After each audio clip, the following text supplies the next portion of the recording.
Hi there po. Tuturo ko na po ito yung last na itatahi ninyo sa babaho ng blouse. Half inch ho yung allowance ko dito. Ito ho, ganyan. Yung half inch, susukatin nyo lagi half inch. Dapat half inch ho. Tapos, after nyo siya, kasi natahi ko na ito ganyan. Sa kamay ko lang siya ini-stretch habang sinusukat ko yung half inch. Yan, unahin nyo muna tiklupin na half inch sa baba. Tapos, bali doble. Para matakpan yung maraming, yung dulo ng tela. So, ito. Para sure ho na pantay ang blouse ninyo sa baba, sa dulo. Susukatin nyo siya lagi half inch from start to end ng blouse yung sa hip line. Ito. Kasi pantay naman siya, na-trim yun na siya, diba? So dapat pantay din siya pagtatahi yung allowance. So dapat lahat sa dulo half inch lahat yung nyo, yung fold ninyo. Tapos tinahi ko na siya, ayan, maganda.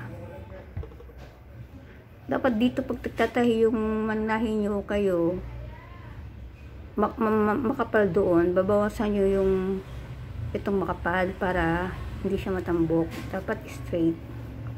So tatahiin ko na siya. Yan. Ganyan. Tatahiin na.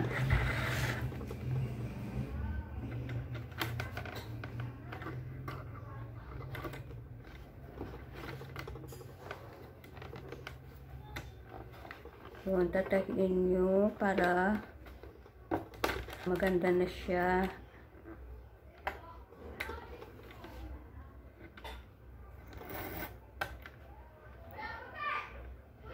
Natanggal pa ho yung sinulit. Sandali lang po. Ayan, tatagalan tuloy. Ayan. Excited ho ako kaya nakikita ko yung butas ng karayom Ayan po. Tahiin na natin yung pinapakita. Nagtira po ako ng hindi natahi para mapakita ko sa inyo yung pag-fold ng ng allowance. There you go. Ganyan.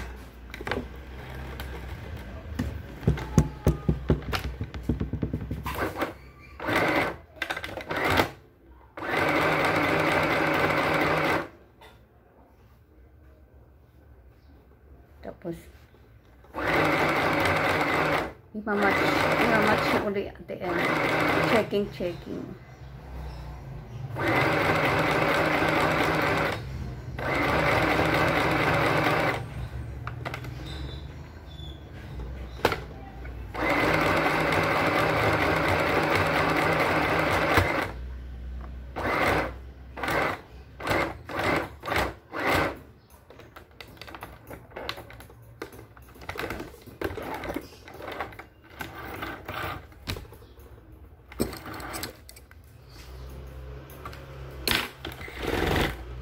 So, ganyan po.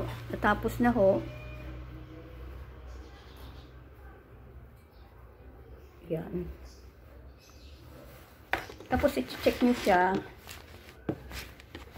Sarado nyo lahat yung butones. Para madali yung first na lang.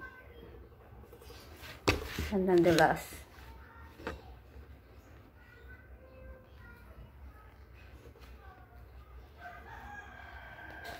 So, dapat po, ang ibig ko sabihin, dapat sa end, dito sa dulo, pantay din ho. Kasi, nag-trim na kayo, no? Diba? Nag-checking kayo. Yan. Dapat dito pantay mula sa shoulder. Mula shoulder hanggang ito din.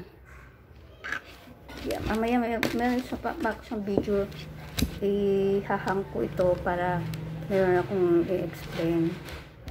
So, yun na po yung allowance ng hip line. Thank you po.